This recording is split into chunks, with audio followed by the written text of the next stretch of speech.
diferencia brutal entre ver la Fórmula 1 por televisión y sentir en el propio cuerpo lo que estos pilotos realmente hacen. Para quien está acostumbrado a alfombras rojas, estudios controlados y entrevistas cómodas, bastan apenas unos segundos en el asiento del copiloto para descubrir una verdad incómoda. Nada prepara a nadie para la forma en que un piloto de Fórmula 1 entiende la velocidad, el límite y el control. Cuando esos mundos se cruzan, el resultado rara vez es predecible. Y casi nunca es tranquilo. En distintos momentos, pilotos consagrados aceptaron subir a celebridades, periodistas e incluso aficionados comunes a autos llevados mucho más allá de lo que cualquier persona consideraría razonable.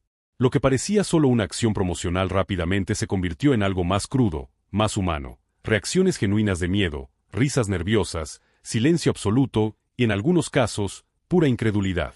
Todo comienza con una alianza aparentemente simple. Una campaña publicitaria, un encuentro casual, un auto deportivo y un piloto 7 veces campeón del mundo. Sobre el papel, todo estaba bajo control. Pero había un detalle que nadie esperaba. Antes de tomar el volante, él tendría que sentarse en el asiento del copiloto. Al principio, el ambiente era ligero. Conversaciones relajadas, risas, esa falsa sensación de seguridad que aparece cuando el auto todavía va a una velocidad moderada. Pero esa calma duró poco. Bastaron un par de aceleraciones más decididas, una entrada agresiva en curva, y algo cambió. Por primera vez, alguien acostumbrado a dominar autos al límite absoluto estaba tenso. No por falta de confianza, sino porque quien estaba manejando no pensaba como un piloto profesional. Cada curva llegaba con un ligero retraso en el frenado. Cada salida parecía más arriesgada de lo necesario. Y ahí, por unos instantes, la jerarquía se invirtió. El campeón se convirtió en pasajero. Y la incomodidad era evidente. Cuando los papeles finalmente volvieron a la normalidad y el piloto tomó el volante, la diferencia fue inmediata. Donde antes había duda, apareció precisión. Donde existía miedo, surgió un control absoluto. El auto empezó a obedecer órdenes casi invisibles.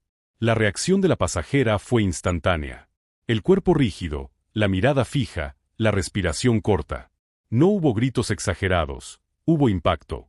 Porque en ese momento entendió que aquello no era solo velocidad. Era dominio. Y esa fue solo la primera experiencia. En otra ocasión, un piloto conocido por su frialdad fue retado a hacer algo fuera de lo común. Llevar un auto normal, sin los recursos extremos de la Fórmula 1, hasta el límite absoluto. Nada de monoplazas. Nada de telemetría avanzada. Solo un auto de calle, y confianza. Pero había otro detalle. En el asiento de al lado, alguien que lo conocía fuera de las pistas. Alguien que nunca había visto, de cerca, cómo realmente maneja cuando no hay cámaras oficiales ni radios de equipo pidiendo cautela. Desde la primera curva, quedó claro que ese paseo no sería suave. Las frenadas eran tardías. Las salidas, agresivas. El auto parecía siempre a punto de salirse, y quizá lo estaba. La reacción en el asiento del pasajero alternaba entre risas nerviosas y silencio absoluto. No era actuación. Era sorpresa real. Porque hay una enorme diferencia entre saber que alguien es rápido y sentirlo a escasos centímetros de tu cuerpo. En otro escenario, el ambiente parecía más relajado.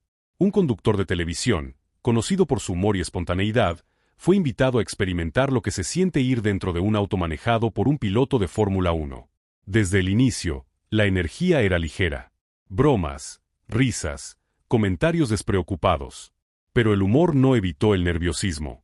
En cuanto el auto empezó a ganar velocidad, el cambio fue evidente. Las manos buscaron apoyo.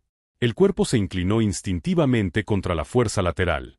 Las risas dieron paso a gritos cortos, casi involuntarios. Seguía habiendo diversión, sí, pero mezclada con una tensión imposible de ocultar. El piloto, cómodo como siempre, no bajó el ritmo. Al contrario. Cada curva parecía una provocación silenciosa. Un recordatorio de que, para él, eso era completamente normal. Al final de la vuelta, el veredicto era claro. Miedo, sí. Pero también fascinación. Porque quien vive esa experiencia difícilmente sale indiferente. Y cuando la experiencia incluye preguntas en pleno trayecto, la situación se vuelve todavía más absurda.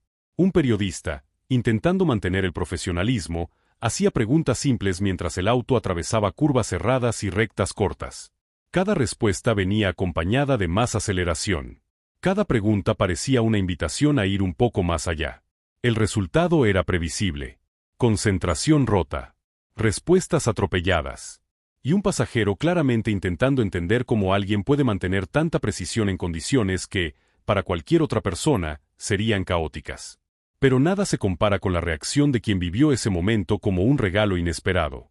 Un aficionado, elegido casi al azar, recibió la oportunidad de sentarse junto a un piloto que había admirado durante años.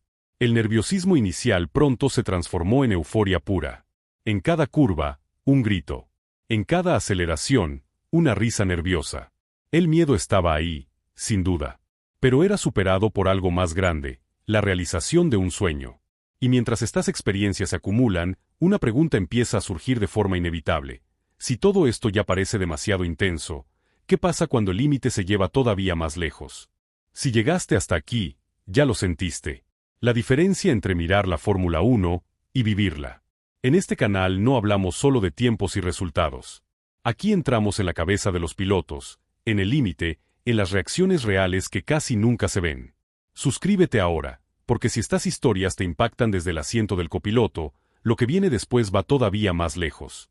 La respuesta empieza a tomar forma cuando cierto piloto decide mostrar, sin filtros, cómo maneja realmente cuando nadie le pide cautela. Y es ahí donde la línea entre diversión y locura empieza a volverse peligrosamente delgada. Después de tantas reacciones extremas, queda claro que no existe una sola forma de reaccionar cuando alguien entra en el mundo de un piloto de Fórmula 1. Algunos se ríen. Otros gritan. Hay quien queda en absoluto silencio. Pero todos salen transformados. En otro momento memorable, un periodista bajó del auto visiblemente afectado. Las piernas no le respondían bien. El cuerpo todavía intentaba entender lo que acababa de pasar. No era solo adrenalina, era el impacto de darse cuenta de lo lejos que eso está de la realidad cotidiana. Para quien lo ve desde fuera, parece exagerado. Para quien lo vive, es físico. Es inmediato. En un evento promocional organizado algunos años antes, varios periodistas fueron invitados a algo que, en el papel, parecía simple, una vuelta rápida en un auto de carreras. Entre ellos, una reportera que no ocultaba el nerviosismo desde el primer segundo. Las manos inquietas, la mirada atenta a cada instrucción, el esfuerzo evidente por mantener la compostura. Tuvo suerte. El piloto al volante era conocido por su estilo ligero, casi juguetón. De esos que logran transmitir calma incluso cuando el auto va a alta velocidad. Las primeras curvas fueron suaves. El ritmo parecía controlado. La confianza empezó a aparecer. Pero la confianza, en ese entorno, siempre es temporal. Cuando el viento comenzó a pegar con más fuerza y las fuerzas laterales aumentaron, la sonrisa se convirtió en tensión. Seguía habiendo confianza en el piloto, sí, pero ahora acompañada de respeto. Porque incluso cuando todo parece bajo control, la sensación de estar al límite es constante. Y si ya es intenso para alguien ajeno, imagina cuando el pasajero entiende perfectamente lo que está pasando. Eso fue exactamente lo que ocurrió cuando un expiloto, hoy comentarista, volvió al asiento del copiloto junto a un campeón mundial. Conocía cada curva. Sabía perfectamente lo que significaba frenar tarde, acelerar pronto, provocar al auto en el límite del agarre. Y quizá por eso mismo, la experiencia fue todavía más impactante. Desde la largada, los comentarios fluían con naturalidad, casi como si estuviera narrando una carrera. Pero conforme la velocidad aumentaba, las palabras empezaron a ceder espacio a la sensación pura. Al final de la vuelta, el piloto no se contuvo. Derrapes controlados, maniobras precisas, una demostración clara de dominio absoluto, no para impresionar, sino porque eso era parte de quien era. La sonrisa del pasajero lo decía todo. No era sorpresa. Era admiración. Pero no todos estos momentos giran únicamente en torno a la velocidad. Algunos cargan un peso emocional mucho mayor. En uno de esos días especiales, un joven piloto en ascenso tuvo la oportunidad de conocer a su mayor ídolo. Desde niño había soñado con ese momento. La mirada atenta, la postura respetuosa, la dificultad para ocultar la felicidad. Y cuando el casco fue colocado y el auto comenzó a moverse, el brillo en sus ojos decía más que cualquier palabra. La vuelta no fue solo rápida. Fue simbólica. Cada curva parecía marcar un punto del camino que aún quería recorrer. Y cuando todo terminó, lo que quedó no fue miedo ni adrenalina, fue inspiración pura. En otra situación completamente distinta, alguien acostumbrado a cocinas caóticas, presión extrema y relojes corriendo en su contra, descubrió que nada de eso se compara con la sensación de ir al lado de un piloto profesional en pista. Incluso antes de que el auto se moviera, el nerviosismo ya era evidente. El cuerpo rígido. La respiración corta. Cuando llegó la aceleración, no hubo intento de parecer valiente. El instinto tomó el control. Manos firmes, cuerpo tenso, reacciones espontáneas. Y lo curioso es que el piloto ni siquiera estaba intentando asustar. Para él, eso era simplemente una conducción normal. Lo mismo ocurrió cuando un atleta profesional, conocido por su fuerza física y presencia imponente, subió al auto convencido de que estaba preparado. Bastaron unos segundos para que esa confianza desapareciera. La fuerza lateral, la frenada agresiva, el ritmo constante.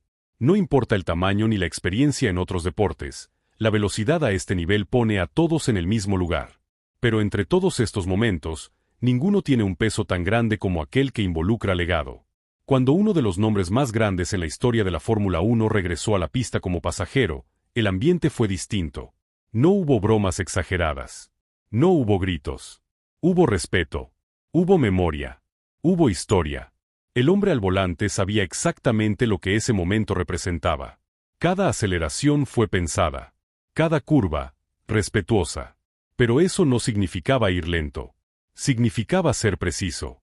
Darle a quien iba al lado la oportunidad de sentir, una vez más, aquello que ayudó a construir. Cuando el auto se detuvo, las palabras fueron simples, pero cargadas de significado. Aquello no fue solo un paseo. Fue un regreso. Un último contacto con algo que definió toda una vida. Poco tiempo después, ese nombre se volvería eterno. Y momentos como ese pasaron a representar algo más que entretenimiento. Se convirtieron en memoria viva. Incluso dentro de los garajes de un equipo, cuando un piloto decide llevar a alguien que estuvo a su lado durante años, el impacto es real. No importa cuántas carreras, victorias o títulos haya en el historial. Estar en el asiento del copiloto lo cambia todo. Aparece el nerviosismo. Crece el respeto. Y cuando la vuelta termina, el agradecimiento no es protocolario. Es genuino. Porque compartir una experiencia así crea un vínculo que difícilmente se puede explicar con palabras. Incluso comentaristas experimentados, acostumbrados a narrar la velocidad, descubren lo distinto que es vivirla. Hacer preguntas mientras el auto rebasa los límites no solo es difícil, es casi absurdo. Aún así, algunos lo logran. Y entre una frenada y otra, la admiración no hace más que crecer. Y al final, la sonrisa lo delata todo. Estos momentos no son solo graciosos o impresionantes. Revelan algo mucho más profundo sobre la Fórmula 1. Revelan el abismo entre mirar y vivir. Entre entender de forma racional y sentir de manera física. Para quien está al control, eso es rutina. Para quien va al lado, es un golpe de realidad. Un recordatorio claro de que estos pilotos operan en un nivel que pocos siquiera logran imaginar. Y quizá por eso estas reacciones son tan poderosas. Porque, durante unos minutos, su mundo invade el nuestro. Y cuando eso sucede, nadie sale siendo el mismo. La pregunta que queda no es quién gritó más fuerte o quién tuvo más miedo. La pregunta es, si tú estuvieras ahí, en el asiento del copiloto, ¿lograrías relajarte?